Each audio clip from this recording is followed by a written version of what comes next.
Chapter 61. Camped at Eremos. The convoy wasn't moving anywhere quickly, but they made it out of the woods without any more issues, and into the open grasslands full of fields for Eremos village. We will be right up against the walls for the night. That's the safest spot for us, and we won't disturb the town with our work. Even the ones who didn't send their gear in for repair have some mending to do before they're done for the night, and the leather worker will be riveting new straps on all night long. The guard riding outside their door explained as the trucks rolled down the road. Dominic nodded in understanding and returned to his work as the driver pulled the forge wagon to a stop in the middle of the gathered transports. Now he could work with a bit more speed and try to get all the weapons fixed before midnight. With the help of Wiz and Bella, they had done pretty well during the trip, but there was simply too much damage to get it all repaired before the sun went down. They hadn't even stopped to join the rest of the caravan for dinner, and had chosen to make a simple meal of reheated steamed buns and the sandwiches that Wiz's mom had packed for the pair before they ran off to accompany the guards. Late in the evening, once the repairs were made, the trio laid out their bedrolls on the top of the carriage. It was not nearly as hot as inside, but the metal still held much of the heat from the forge, so it was an effective ward against the early morning chill. Dominic was roused from his sleep by a brisk knock at the door, then a lady's maid in palace uniform opened the door and climbed inside. "Is Her Majesty's armor ready yet? Why are you still sleeping?" she demanded. "Her Majesty's armor is on the rack at the rear of the carriage. The rest of the weapons are complete, and my work is finished for the moment, unless there are more repairs to be done to the transports." Dominic replied with a sleepy sigh. These palace people got up even earlier than Pops did. The sun wasn't even properly up yet, and already they were here demanding to know why he slept in the dark. If he wasn't trying to become a royal apprentice to get vengeance for his home village, Dominic would have already given up on dealing with such pretentious people and moved on. Eremos village seemed pretty welcoming, and he was sure they wouldn't mind having a weaponsmith in town. But instead of complaining, Dominic packed up Princess Alexis' armor and the weapons from her royal bodyguards for the servant. "These go to the princess team. Please ensure that they make it to their proper owners." The woman looked insulted, and he suspected that she was about to refuse the guards' weapons. Then she smiled and reconsidered. Not in a malicious way, Dominic hoped. In truth, the maid had seen an opportunity. The princess' personal guards were mostly unmarried young nobles, assigned by the king to help encourage her to choose a husband. But that also meant that they were free for the taking if the princess didn't wish to choose one of them. Wedding the third son of a middling noble might not be a huge accomplishment for the princess, but it was for her maids. Dominic fired up the forge, preparing for the day's requirements and warming it up to cook breakfast, in case the soldiers weren't making anything edible. Growing up, he had heard horror stories from the soldiers about the gruel that they ended up eating on missions, and Dominic wasn't quite that desperate yet. Fortunately, though these were reservists, the king had provisioned them well, and the porridge looked decent, with some spices and dried fruits added in. But what he hadn't expected was to return to the forge wagon to find the princess and her advisor waiting outside. "Your Majesty, Advisor Morgana." He greeted them with a formal bow. Morgana the techno-witch's eyes flickered with magical lightning as she motioned for him to stand. "No need for all that, it only makes ranking members better targets.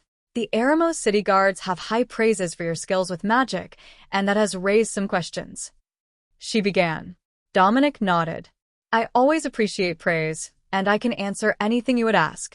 If I know the answer, that is. Would you like to sit? The forge is merely warm, and the carriage is private." The creepy techno-witch entered the forge wagon, then Princess Alexis motioned for Dominic to enter before her, so she could guard the door from the outside. Morgana cast some sort of spell over the walls, and Dominic belatedly realized that he might be in trouble. "Now, let us begin. Where were you born, and what is your purpose in entering the palace?" Dominic hesitated, trying to decide how to answer, but found that his mouth was already moving, as if compelled. "I am from the Westover Manor region, in the Westover River Valley, formerly on the border between Wavemates and Signia, now overtaken by Dagos. I entered the palace as Pop's apprentice, but I was intending to become a royal apprentice to use my one boon to request that Signia avenge my home." Dominic clamped his mouth shut, knowing full well that it wouldn't stop her magical compulsion from forcing him to answer anyhow. You are not attempting to make your way into Princess Eleanor's bed using a savior complex? The witch demanded, and Dominic laughed. No, most definitely not. She's like 13 years old. There was no need to try to resist that answer. And what about Princess Alexis? Are you fond of her? Dominic wasn't sure how to answer that, but the compulsion didn't care. I like her. And I like her attitude. But I also like my head firmly attached to my shoulders. Foreign sorcerers don't mix with royalty insignia. Not in that way, at least. Advisor Morgana frowned. And where did you think that the royal family got their inherited divine magic from? The gods. Now, it was the techno-witch laughing. I will provide you with a weapon blueprint, and you will spend the day creating as many of them as possible. We need at least 6 before sunset. That wasn't a compelled statement, but Dominic nodded anyhow. It was his job to make weapons for the convoy, or repair what they had. Besides, there really wasn't a reason that he wouldn't want another blueprint for his repertoire. Chapter 62. Lever Rifles. Morgana handed over a rolled blueprint, and Dominic unrolled it against the wall, then pinned it in place. It was a simple lever-action rifle blueprint, firing lead balls of .30 caliber using a chamber that was primed with compressed air. The priming process would take dozens of strokes, but then it should be able to shoot through all 10 balls before reloading. It was far less efficient than the mana revolver, Dominic decided. But it had enchantments on it to add power and penetration to the projectiles. So, while it would be a nuisance after 10 shots, those 10 shots would count. You need 6 of these as soon as possible? I can get started on that right away, if you've got the materials. I have the metal, and I can make a rifling jig. But I don't have the mana cores we will need for the creation. If you want this to be a rare, or even a strong uncommon weapon, I will need them. Preferably ogre cores, as they are the strongest targets we have faced. Morgana nodded and placed 20 ogre cores on the bench at the front of the forge. That is what the Royal Guard collected yesterday. Make them count, she announced, then left the forge. Dominic was about to go out and let Wiz and Bella know that he was busy, but the guards were already leading them away, and a pair of Royal Guard had been stationed outside his door. Dominic didn't miss the way that Princess Alexis winked at him as she left, clearly having planned his busy day and the transfer of the valuable blueprint. Then he blushed as he recalled the questions that Advisor Morgana had asked him. No, not thinking about that now. He got right to work, making the 3 tubes for the rifle. 1 for the air pump, 1 for the ammunition, and 1 thicker for the barrel. The receiver of the rifle was easier. Then Dominic started on the trigger guard lever that would load the pellets and press them into a uniform oblong shape. Instead of precision manufacturing, the projectiles would be pressed to the desired circumference at the time of use. That was a bit odd, but it did make sense if they were using regular ball crucibles to mass-produce the munitions. The first one took over 2 hours just to create the parts for, and another 2 to inscribe and assemble for testing. All the parts functioned as intended, though it took most of his strength for the last few strokes to charge the compressed air chamber in the butt of the weapon. The user would have to set the pressure regulator as they used the weapon, but Dominic placed it somewhere near the middle of its range and dry-fired, nodding in satisfaction at the crack of compressed air being released. Then, he ground the first ogre core and sprinkled it over the weapon as he held it in the forge's heat. One side, then the other, and the rifle turned shining bronze, though he had made it of cheap iron alloy. Creation successful. Level 15 ogre hunting rifle. Rare quality. Increased projectile velocity and mass. At first, Dominic thought that was a bit shabby for a rare rifle, especially one with such an exaggerated level thanks to the ogre core. But then he understood. It was an ogre hunting rifle, and ogres were resistant to magic. A more deadly conventional projectile was precisely what you wanted for them. This blueprint was even more valuable than he had expected, every bit as good as the steam rifles that the noble riflemen used, with their bulky pressurized backpacks. It was just painfully slow to recharge. A bit of rough work with a blade and sanding file created the wooden stock, and the first rifle was ready. The second rifle took only 2 hours in total, and the third an hour and a half. That was as fast as Dominic could slap the rifles together. It It was getting late in the evening when he had the sixth rifle finished, but Dominic continued working as he ate. Every one of these would be going to the Royal Guard, he had been informed. But there were 10 of them in total, so a few more rifles would be a good thing. The design called for a spell gem socket in the stock of the rifle, so they would also give the user a spot for one more enhancement gem, presumably something like targeting, as the rifle's simple iron sights didn't seem all that great to Dominic. Well, he understood how they worked in theory, but he'd never actually used a rifle, so maybe they were more accurate than he had assumed by the sight's limited adjustment. By midnight, 5 more were made, and Dominic was ready to collapse from exhaustion. But not before putting the first one he had created into a storage cube for safekeeping. The guards were bound to break at least one in the next battle, and that way he could trade it out while he did the repairs. Removing a socketed spell gem only took a moment, and it didn't matter what it was socketed in, only who was trying to use it, and that it was accessible. Advisor Morgana arrived the next morning with Princess Alexis and the entire Royal Guard detachment. "Smith, have you finished the order?" The Techno-Witch demanded. "Indeed I have. I even found you 50 kilos of shot for the rifles. It's from the detachment's reserves, but I can make more. We have plenty of lead." Then Dominic held out the first rifle, which was the last he created. After the first, they had gotten a bit higher quality in workmanship, and the last was a true work of art, so it was the first sample he demonstrated to the princess and her entourage. Rare quality, fully loaded. All the expected buffs are in place. "Excellent work, Blacksmith Dominic." Princess Alexis commended. Dominic nodded and took out the other 9 rifles. He leaned them against the wall of the forge carriage and heard an appreciative whistle from above. "I was wondering what you were up to all night long for a second day in a row. That's mighty impressive," the driver announced. Chapter 63, Royal Rifles. The guards each took one of the rifles, then loaded a bag full of lead shot. "Good work, Master Smith. These will serve beautifully to clear the path," one of the Royal Guards commended. Dominic just tapped the apprentice-level trade skill core in his bracelet and bowed in appreciation. Flattery would get you far in the world, and the Royal Guard wasn't above making friends with a promising royal employee, especially one that the princess favored. Dominic had no idea what sort of intelligence they had gathered during the last day, or what they had even been doing, as he hadn't stuck his head out of the forge wagon. But what he did know was that he still had over half of those ogre cores sitting in his storage cube, along with one spare rifle, and a bit of time to work on more gear to improve his smithing skills.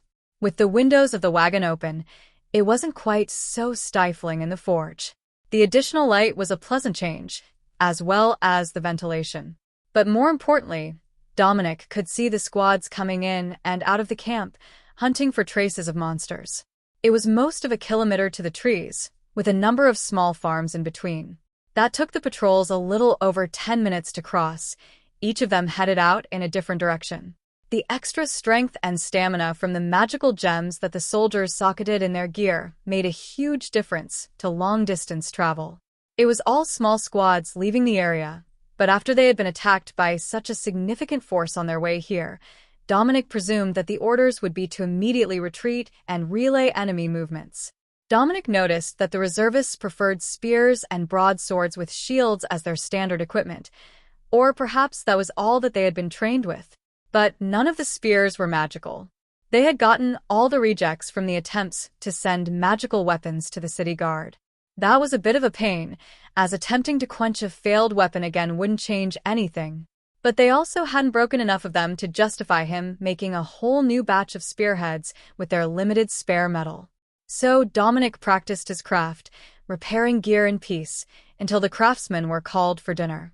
Soldier soup, they called the stew that the army had put on, and Dominic sighed as he realized it was mostly rice and beans. Hopefully it was somewhat spiced, but you never knew what the humans would come up with. Most of their food was mildly flavored, where Dominic liked the vibrant flavors of dried peppers and citrus fruits. He caught himself quickly. He was with the Signia City Army and Princess Alexis on this trip. There was no humans versus me on this trip. Just bumpy rides and plenty of mediocre food. Very mediocre food, as he discovered. It seemed that while the stew pot had a large portion of game bird in it, the closest thing it had seen to seasoning was a bit of garlic. Dominic had just washed his bowl when the sound that no soldier wanted to hear began to echo through the woods. The sound of war drums. They were somewhat faint, but still instantly recognizable. With every passing minute, they got closer, but they were also moving from left to right through the woods, bypassing Eramo's village to attack the city. Princess Alexis was just getting ready to marshal her forces to make a move on the force when war drums began on the other side of the grasslands around Eramo's village. Then, the worst possible outcome happened. Both sets of drums began to approach, and they would be meeting in the middle, right where Eramo's village stood. Get the followers into the village. Guard the wagons.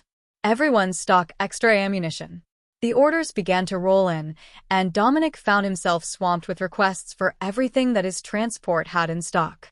He had all the extra lead balls for the riflemen, but the camp supporters who would normally distribute munitions had just been ordered into the city.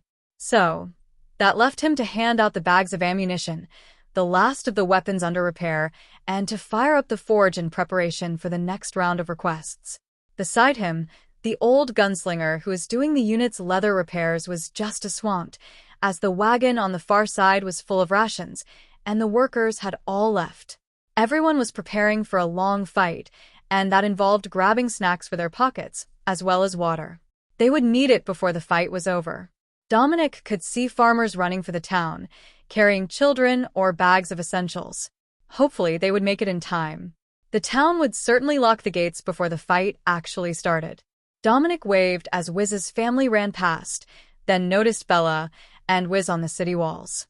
The big crusader had a longbow in his hands, and a whole barrel of arrows set between him and the next archer over.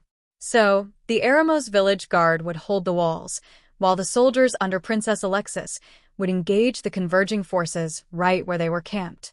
Orders were being shouted to get the troops into position, while the gunslinger looked longingly at his pistols. If only I had a bit better luck in this life. Did you see that lovely young lass with the rare pistol yesterday? The one that reloads with mana? He asked. Bella. Yeah, I know the one. But she's young enough to be your granddaughter. Dominic teased, attempting to lighten the mood. The old gunslinger laughed. I'm not after her, you little brat. That gun. If I had a pair of those, I could just go wild without ever running out of ammunition. Dominic sighed. Those revolvers took half the day to make, if not more. By the rate that the drums were approaching, they had about 15 minutes left before the battle. So, he just smiled back at the old man. Well, if we still have wagons full of spare parts after this, I'll see what I can do to make you a mana revolver or two. No guarantees that they'll be of that same quality. Chapter 64. Surrounded. The charge came from both sides of the village at once, a tidal wave of hobgoblins being chased by clusters of ogres. Well, it's been nice knowing you. The old gunslinger sighed as he reached down into his wagon to grab another bandolier. He methodically loaded the rounds from boxes of ammunition as they sat on the roof of their wagons and watched their doom approach. Going inside the village was unlikely to change much except their time of death, and their skills would be needed on the battlefield. The gates of the city slammed shut, and Dominic heard something being piled against the back of them. Most likely wagons full of rocks to keep the ogres from smashing in the gates. But that also meant that the slower-moving farmers had nowhere left to hide. So, they all turned towards the capital and continued to run. The attackers wouldn't care about a few unarmed families, and if the threat was here, then anywhere else should be safer. Dominic placed his scepter on his legs as he sat on the roof of his wagon and ate a meat bun. 5 more minutes. But there was something he could do to increase his odds of survival. Bella had traded him for enhancement cores of mana recovery, spell power, and endurance along with the recipes when he traded her the pistol. Endurance would be necessary, but 1 level worth of enhancement would be enough to get him started. All the other mana cores, other than the ogre cores that Advisor Morgana had given him for the project, were dumped into the spell power enhancement gem. The Magitech item lit up with power as Dominic enhanced it. Through level 1, then level 2, and level 3. Dominic stopped there, as he only had 2 ogre cores left. Those, he put into the sorcerer's spellbook and hoped for the best. Nothing, still somewhere in level 3. But with the scepter and the level 3 buff of the spell power gem now hanging from Dominic's necklace where the minor illusion spell gem used to reside, he was as ready as he was going to get. The tide of monsters were still nearly 300 meters away when the crack of rifles began, and multiple ogres staggered, then collapsed. That was when Dominic truly understood the name of the blueprint. Ogre hunting. Rifle, not ogre. Hunting rifle. So that was the power of a rare quality rifle made with the strongest ogre cores that they could find? Only a few shots per monster, and they were falling dead from hundreds of meters away. When the hobgoblin tide made it to 200 meters, more rifles joined the battle. Then, at 150 meters, the first wave of arrows arched through the sky. For one glorious moment, it seemed that the battle would be easily won. Then, the counterattack began. Massive fireballs hurled from the ogre lines exploded among the reservists, shattering formations and morale at the same time. The riflemen of the Royal Guard focused on the ogre mages, but they couldn't all be eliminated before another wave of fireballs could be launched. Over half the reservists were dead, and they hadn't even gotten to draw their swords. Then the hobgoblins raised a wall of shields in front and above themselves, letting the waves of arrows crash harmlessly against thick wood. Fuck, who taught them to use a phalanx? The old gunslinger muttered as the enemies on both sides changed tactics. Nobody on the battlefield that day had ever heard of such a thing as hobgoblins using trained military formations as a cohesive unit. Most assumed they didn't even have the intelligence to manage it. The ogres were falling fast, but the hobgoblin tide crashed upon the wall of reservist spears as Dominic began to unleash a barrage of arcane blasts upon them. With the upgraded damage, where the spells hit, hobgoblins died. But there were thousands upon thousands of them, and the second rank was climbing over the bodies of the first to overwhelm the spearmen. Dominic activated mage armor over his cogwork plate and prayed to whoever might be listening that this went better than he was expecting it to. Blades crashed upon blades, and the smell of burning leather came to Dominic's nose as the gunslinger reloaded his pistols again, the barrels faintly glowing from rapid firing, and his gloves burning from the heat as he reloaded. Soon, he would have to dunk the pistols in water between reloads to keep the ammunition from overheating. The defensive line was falling into a smaller circle around the core carriages, where Dominic and the gunslinger were firing as their numbers dwindled. The enemy was well inside the range of the archers and gunners on the wall of Aramo's village, but with their numbers, it didn't matter. They were cutting through the defenders so fast that no amount of archery support would change the outcome. The gunslinger dropped his pistols into a bucket and grabbed another pair, ones that weren't overheated from rapid firing. Dominic fired out arcane blasts as fast as bullets from the pistol, but he could feel himself becoming lightheaded from the exertion. Well, he was sitting down anyhow. There was nowhere to collapse to except the roof of his forge. At least it was warm. The fight ground to a stalemate as the riflemen could now cover a smaller area, so Dominic took a quick breather and began to toss the Royal Guard fresh bags of shot as they paused to reload. They had to be running low by now, but they were becoming incredibly proficient with the charging levers, and they had even learned to operate them one-handed with a rifle against their legs as they reloaded the lead balls. Then, Dominic saw humans on horses racing their way at a full charge from the side opposite the city. Could they be saved? If this was another of the royal investigation teams, they would only need to hold out for a few more minutes. The sound of hooves brought renewed hope to the defenders, and after tossing a chewy trail mix ball in his mouth, Dominic rejoined the battle. Just a few more minutes to salvation. The cavalry was close now, close enough that Dominic could see a very familiar, cruelly scarred face.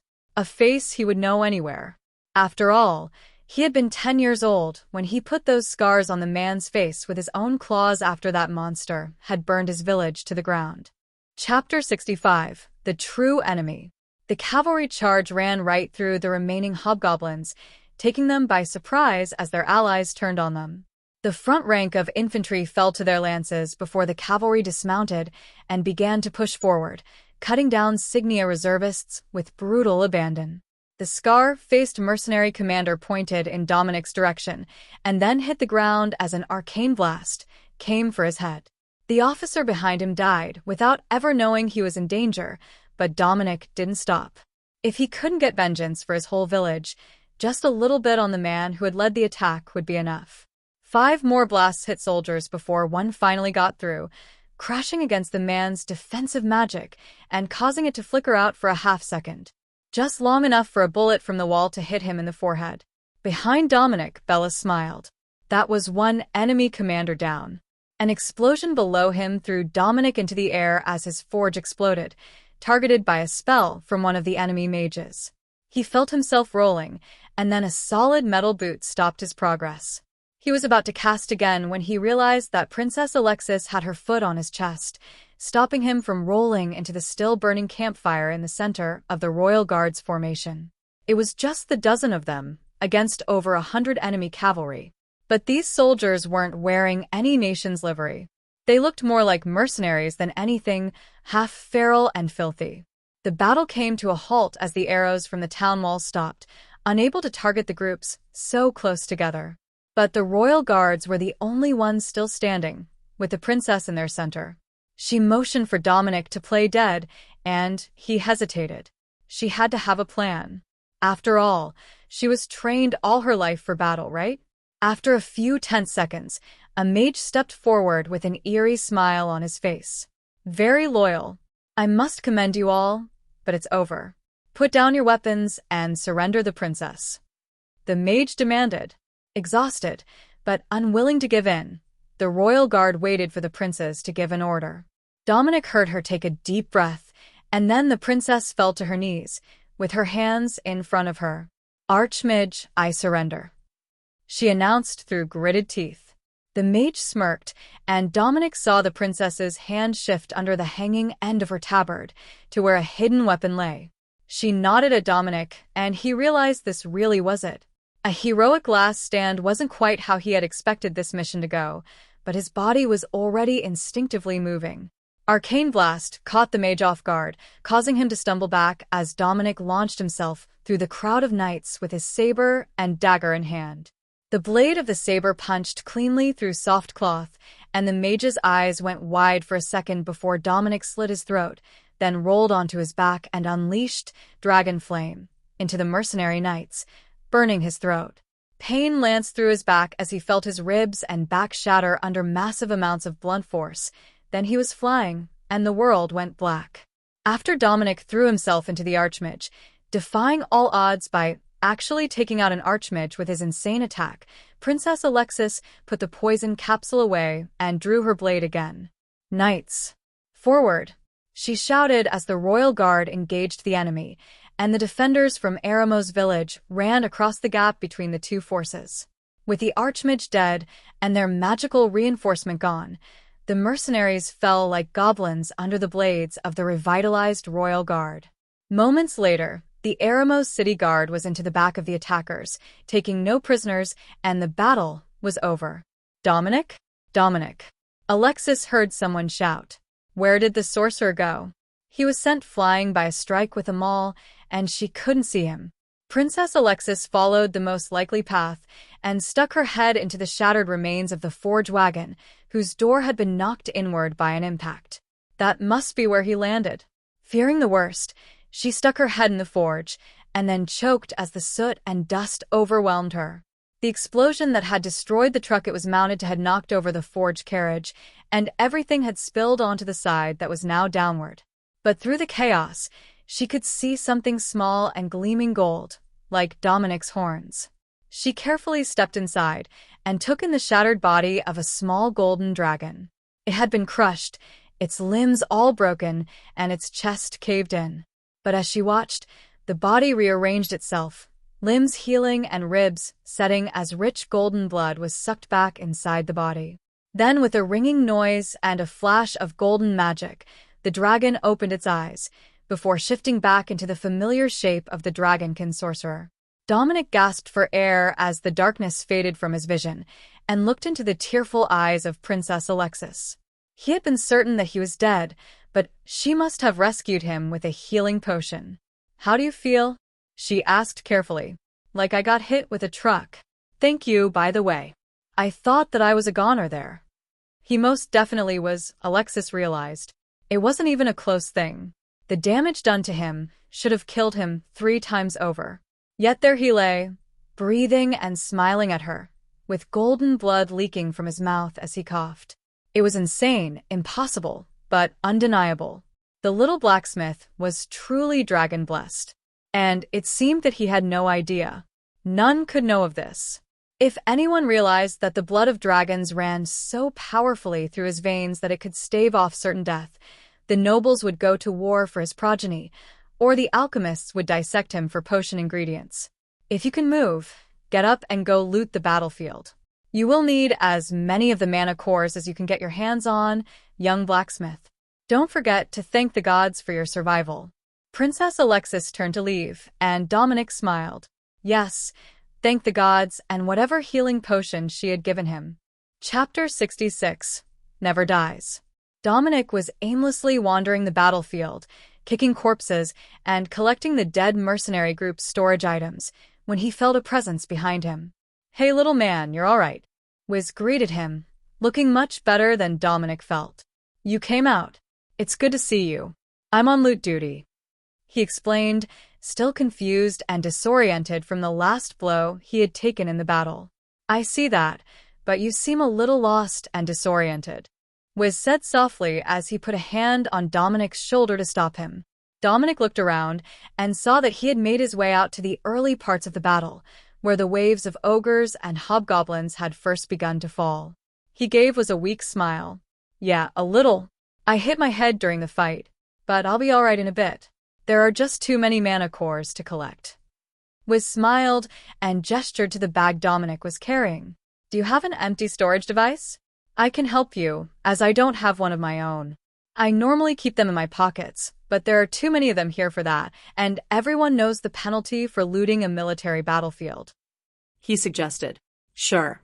"How is Bella?" Dominic asked carefully as he checked the reservist's storage devices. It only took a moment to find one with only gear in it and transfer that to another device. "She's all right. She also has medical training, so she is with the clerics at the wagons. There were some survivors among the defenders there, so they're working hard." Silently, the pair made their way through the thousands of corpses as the storage devices filled with mana cores. The scale of the devastation was overwhelming.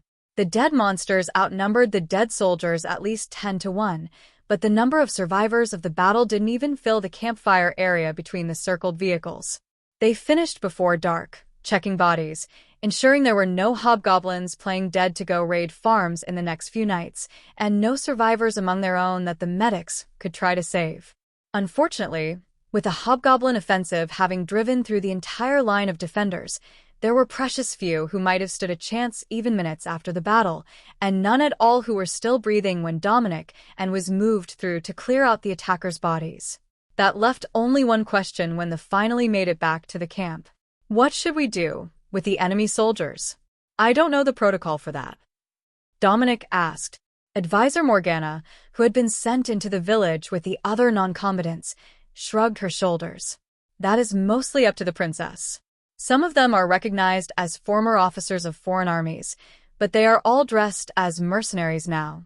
If we treat them as military troops under the Archmage, this is an act of war between both nations. But if she chooses to treat them as bandits, then it's a private matter of a rogue mage and his private force. In that case, the one who killed them may keep their belongings as a bounty by international law. I don't believe that she has made a decision yet, as there are political implications to suggesting that the Archmage went rogue and incited an army of hobgoblins to attack the Signia royal family. It would involve the right to eliminate 3 generations of his bloodline, and some of them are palace royals within the Signia and Dagos kingdoms, as well as other nations. So it might be war either way or public shaming and stripping of titles.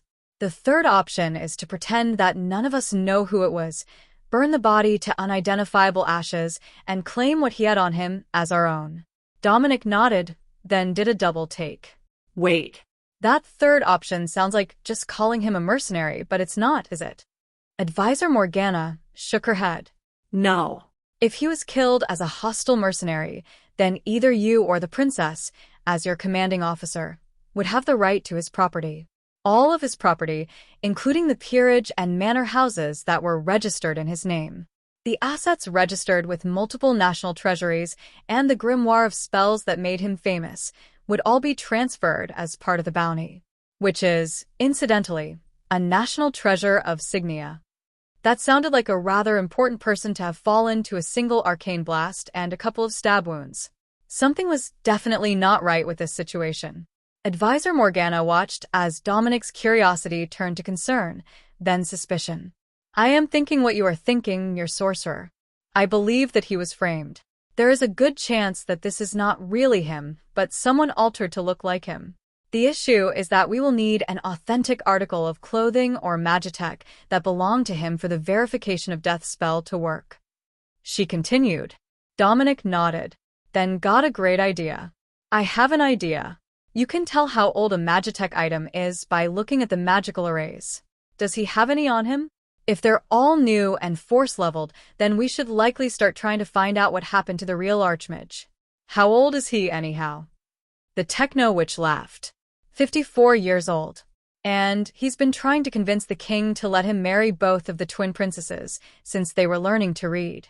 Princess Alexis says that this man put on a very convincing act, and she did not immediately suspect that it was a fraud until he died to a single attack from her blacksmith.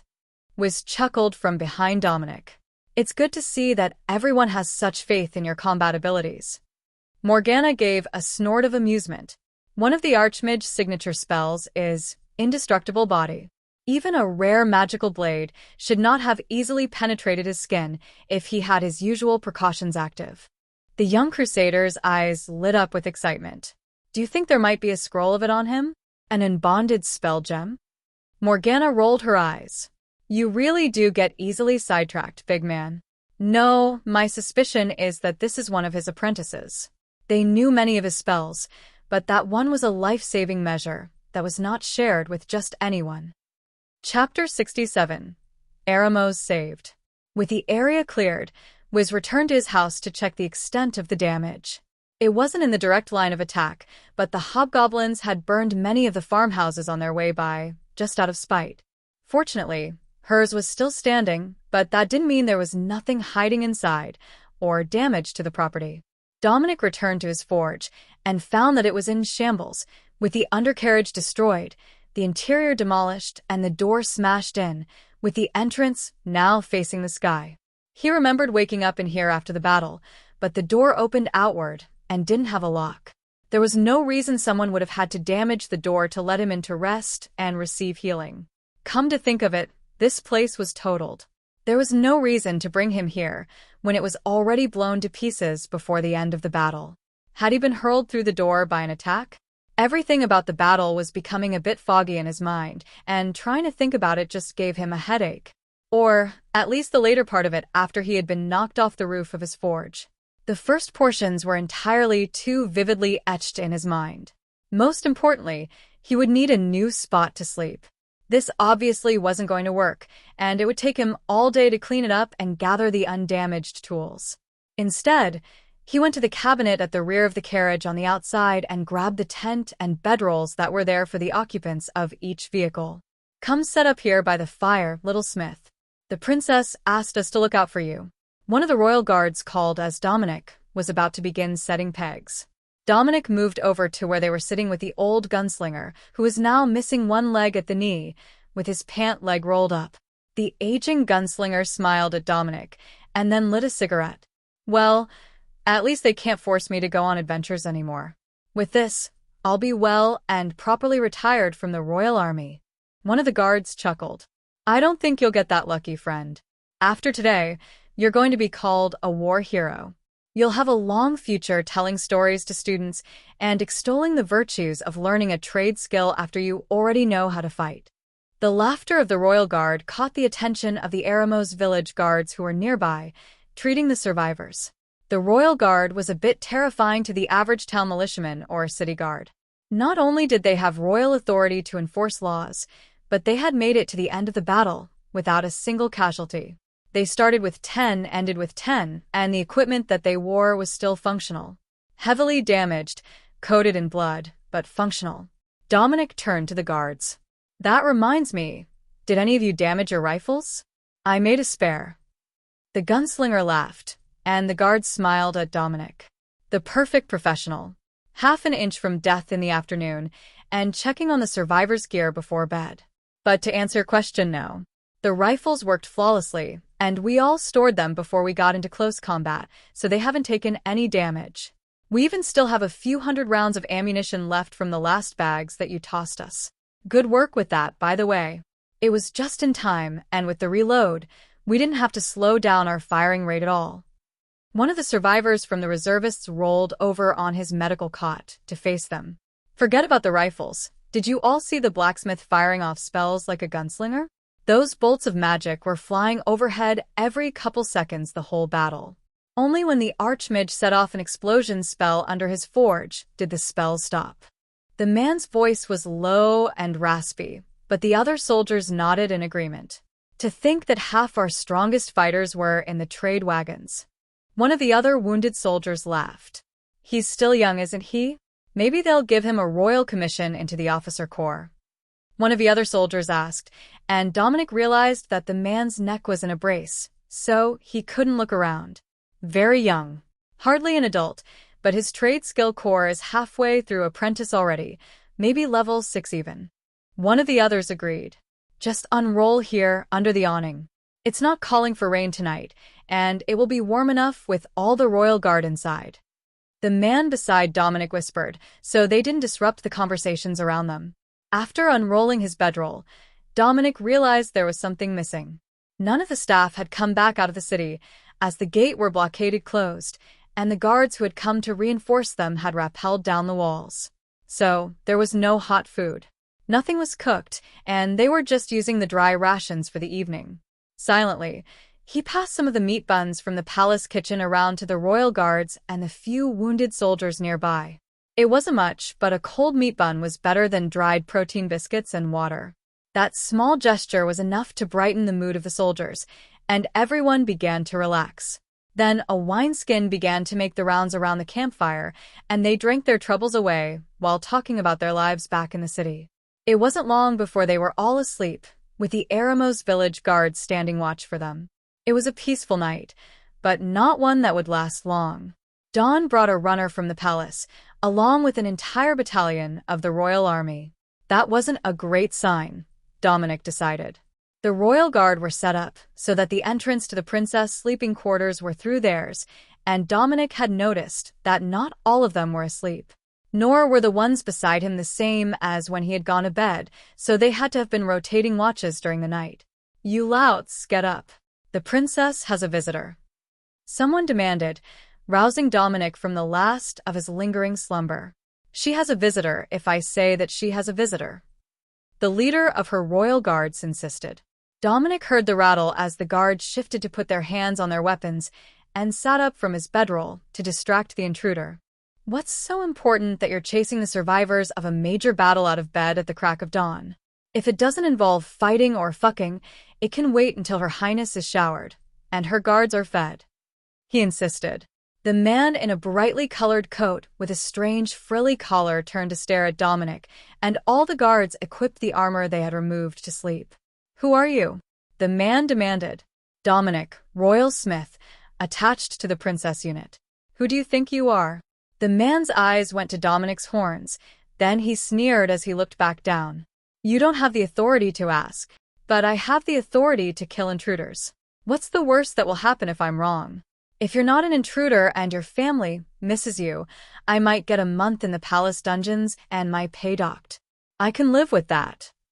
A feminine voice from behind him laughed, and the princess stepped out with 2 of her guards. It would be better if you didn't. This is Colonel Fall, son of Baron Fall. The crown frowns upon the accidental deaths of their strategists. Now, Colonel, follow me to the command tent, and we can talk. Blacksmith Dominic, I will be meeting with you immediately after. Get showered and fed. Princess Alexis insisted. Understood, Princess. Pleasure meeting you, Colonel. Chapter 68. Strategic Meeting. Dominic went to find fresh water to wash up, and then changed into the set of mage robes that he was given by Princess Eleanor. When the colonel came back out of the meeting and saw Dominic standing off to the side, waiting next to the royal guards with mage robes on, his expression became complex. Dominic wondered what he had learned and what his purpose was in coming here so early. They should have known that the battle was over before dinner, but they hadn't come until morning. So, they weren't reinforcements. If they were just here to escort the princess back to the palace after this disaster, there was no need for a whole battalion of troops. Send in the smith. A guard called from inside the command tent. Dominic nodded to the guard beside him, and the man clapped him on the shoulder. See you soon. Don't let her scare you. The guard whispered. Dominic stepped inside and found the princess with 2 royal guards and 6 guard officers in uniforms of another regiment. Lord Sorcerer, please sit. This could take some time. Princess Alexis insisted, with a gesture at a metal folding chair. Lord Sorcerer sounded entirely too formal. Suspiciously polite even. Dominic sat down, and one of the newly arrived officers pulled up a seat to face him from much too short of a distance, with their knees nearly touching. The man had chosen to sit between Dominic and the desk, instead of on the far side, which would seem more natural, as the princess was standing beside the desk. Lord Sorcerer, I am informed that you contributed greatly to the battle yesterday. You have the crown's thanks for your efforts to secure the life of the princess. The man began. The unspoken but lay heavy in the air, so Dominic simply nodded and waited for him to continue. I am told that you have collected many of the belongings of the reservists as well. The officer continued after a moment's hesitation. He had clearly wanted to say something else, but changed his mind. If he was wearing a badge of rank, it would be so much easier on Dominic, but the ornate uniform was enough to place him as someone higher ranking. Indeed I did. However, I no longer have possession of them. I turned the belongings of the Signia forces over to the Royal Guard this morning. The bodies of the deceased are in their respective storage items, in the cases where they could be identified and matched. I don't have a copy of the regulations for such things, but it only seemed right to prepare for the corpses to be returned to their loved ones. Dominic explained. And, do you have the remainder of the spoils of war from the invading force? The officer asked. That I do. They are separated into 3 storage items, due to the pure volume. They are mostly grouped by the location on the battlefield, but I didn't discriminate. This one is the closer ring of the battle near the reservists.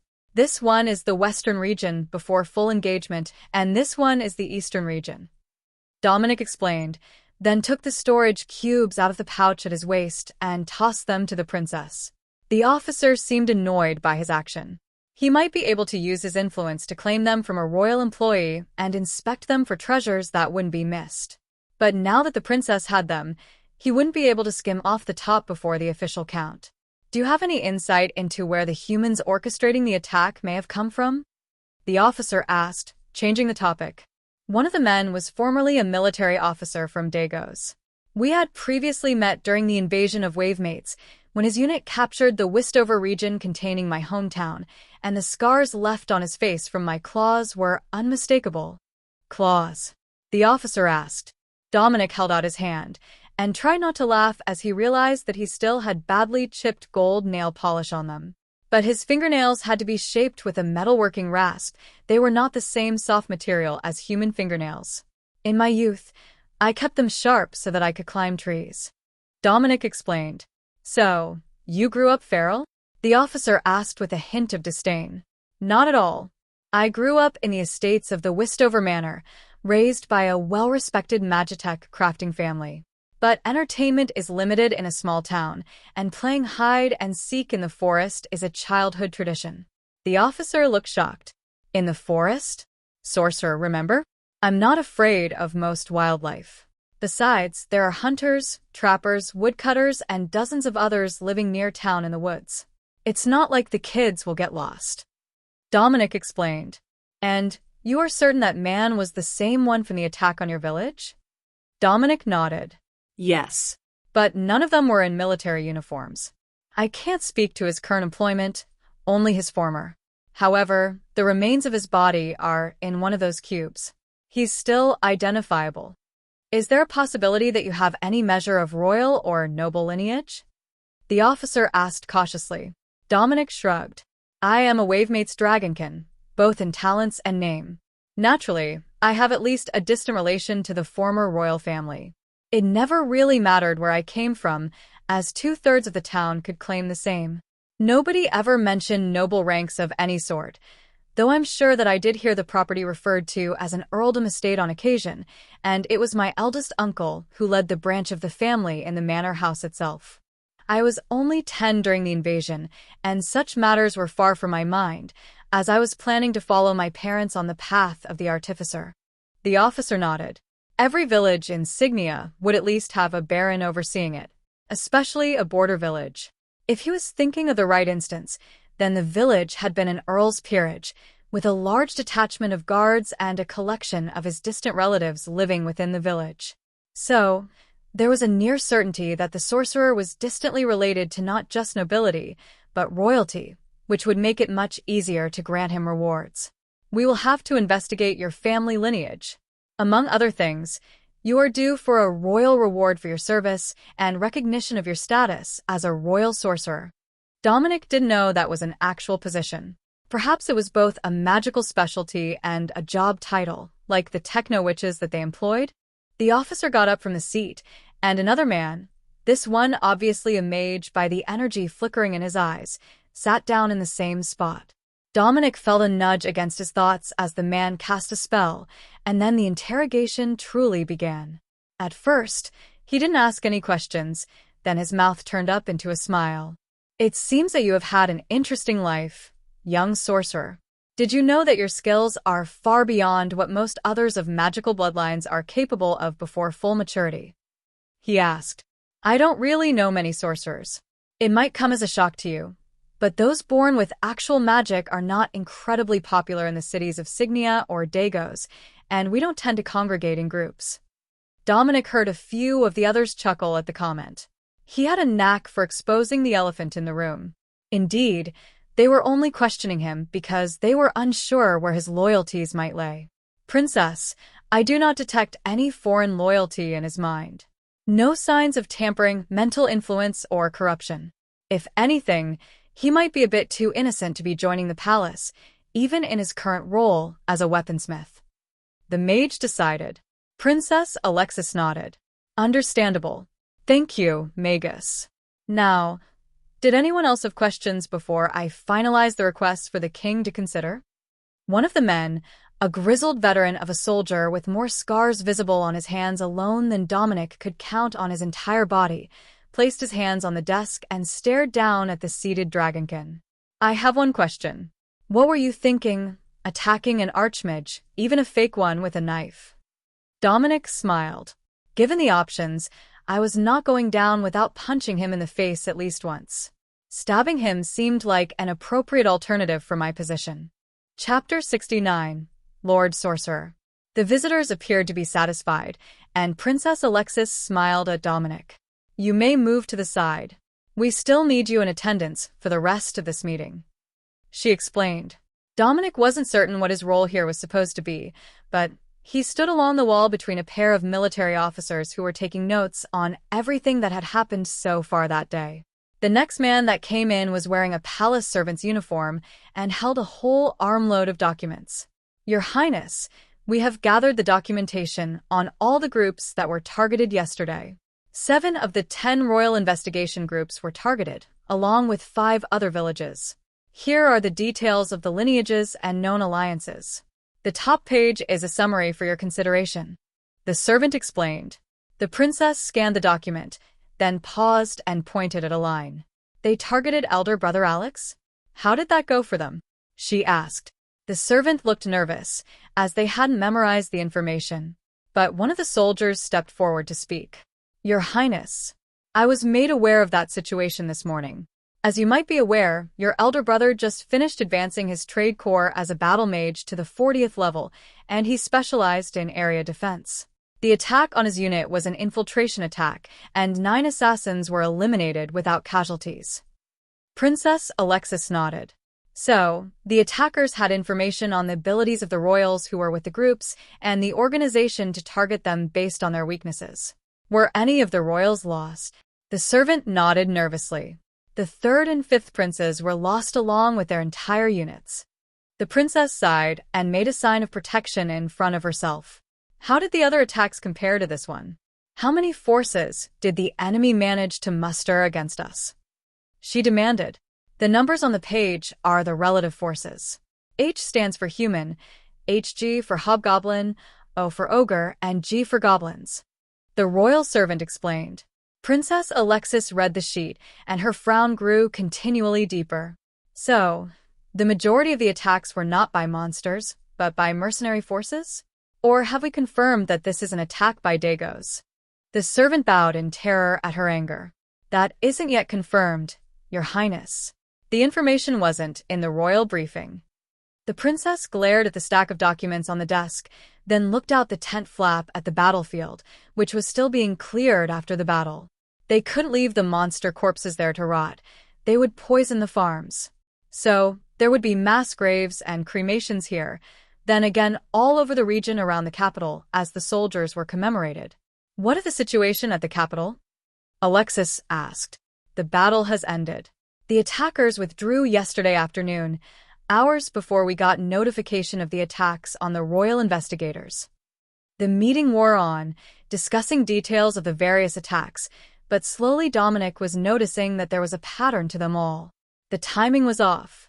If it was a planned ambush to get the royals killed, they should have all attacked at the same time, except for possibly the assassination attempts.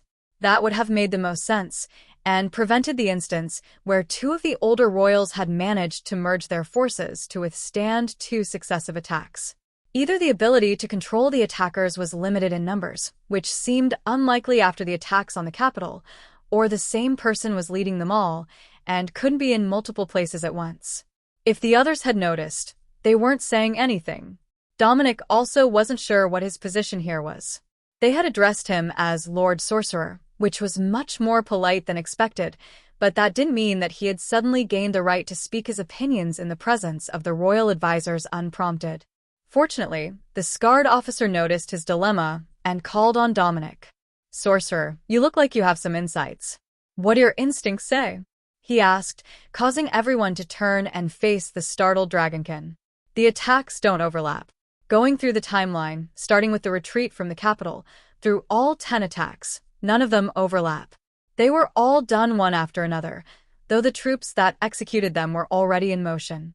I suspect that there is someone, possibly a powerful magic user, guiding the attacks. He began. Then the scarred officer began rapidly flipping through the notes of the man beside him. 10 minutes from the end of the attack to the start, roughly 30 to the next, then 10 minutes to the next. They might not have been there for the whole battle, but it looks like when the troops actually engaged, the timing is right for a single general to remotely oversee all the battles. He agreed. That changed the opinions in the room drastically. The veterans were aware that there were actually items that would allow such a thing. One was a potion of suggestion, which would make it easier for a mage to enter someone's mind. Then, if they also used a remote viewing type spell and telepathy, they could order the leaders of each force in battle. Who was last? The scarred general asked. The assassination attempt on Prince Alex was the last strike, and the battle here ended 3 minutes before the assassins made their move. So, the fake archmage was most likely not the real mastermind behind the attempts. This should be reported to the palace in person. When are we planning to move? One of the other officers asked. In 3 hours. We need to have the surviving supplies reloaded on the functional vehicles. We will commission the carriage maker here in Eremos village to deal with the others. Staying here to have a single smith deal with it all will take too much time, and all of the members of this assignment will be needed once we are back. Princess Alexis insisted. What he would be needed for, other than his work in the forge, was a mystery to Dominic, but with only a few dozen survivors, mostly still in recovery, they would have to borrow people from the newly arrived battalion to drive for them. Chapter 70. Victorious Return? Once the meeting broke up, the troops moved into action. The damaged vehicles were unloaded and stripped of the gear and supplies, which were moved to the vehicles brought by the new battalion. The injured soldiers were moved to racks in an ambulance truck, and all the gear from Dominic's smithy was moved to storage in an empty cargo truck. Where is the smith? I was told that they survived the battle. One of the officers shouted, assuming that the man must be further away. Sir, no need to shout. I'm standing right next to you. Dominic informed him with a smile. The royal sorcerer is also the group's only smith? What sort of insane deployment order led to this? The officer demanded. I am the personal apprentice of the Royal Master Weaponsmith, as well as a freshly promoted Royal Apprentice Weaponsmith. See, I've got the trade skill core and all. Dominic explained. The officer took a longer look at the trade skill core on Dominic's bracer and frowned. Why would you pick blacksmithing as a trade when you can use magic? Dominic smiled. It's actually because I can use magic that I'm so good at being a weaponsmith. I can reliably make uncommon grade magical weapons in the Royal Forge, even as an apprentice, and once my skills have improved, I should be able to produce quality weapons faster than any of the other journeymen. The officer in charge of transferring the smithy goods now looked intrigued. Oh, have you picked a weapons specialty yet? Dominic shook his head. I've been commissioned to make a number of firearms lately, but I haven't had an opportunity to specialize yet. Most of my official work was either tool making at Pop's Forge or making weapons for the enlisted soldiers of the garrison in the Palace Forge. That was understandable. Apprentices were busy all the time, and only once they had passed the initial trials and proven that their work could keep up to the demands of the forge would they even get a say in what they were making for the day. Getting to specialize was more common for the journeymen of the forge, but most of the apprentices who applied had already chosen what they wanted, even if it wasn't official. In a way, it was better to have an apprentice like this one. Capable, but without any grand ideals and preconceived notions about what their job was going to be in the future. For most of the apprentices, those grand plans that they had would never pan out. In fact, many of them would resign from their dream job at the Royal Forge and go look for other jobs, using their time served as a reference. Have you managed to turn out something noteworthy yet? The officer asked, while Dominic hesitated, wondering how much of what he did was confidential. He was rescued from answering by a member of Princess Alexis' guard. He made all 10 of these rifles for us before the battle. Unconventional, to be certain. But I am told by Advisor Morgana that he managed 10 successes at rare quality in under 24 hours. The guard took out his rifle for the officer to inspect, then laughed as the man's expression went from skeptical to shocked to impressed. What do you know, it really does say that he made that rifle. At least, it does if his name is Dominic Wavemates. The officer admitted. The princess guard smiled. And that is a large part of why the princess intends to reward him so heavily. Having even 10 rare quality rifles specialized for killing ogres changed the entire flow of the battle. I wish I could say that they saved many lives, but that was not how the battle went. I can say that the early elimination of the ogres was the primary reason that there were survivors among our group, and likely the only reason there is still in Eremos village. The workers finished transferring the gear from the destroyed forge to their transport truck, and the royal guard nodded in satisfaction. All finished. Please come with me, Master Dominic. You have been requested to ride with the princess in the lead carriage. I recommend that you wear armor for the journey, given recent events. Dominic nodded. I will change in one of the damaged vehicles. Give me a few minutes, and I will be ready. The cogwork plate wasn't difficult to equip. It was only leg plates, arm plates, pauldrons, and a chest plate, all designed to self-latch once they were pushed in place.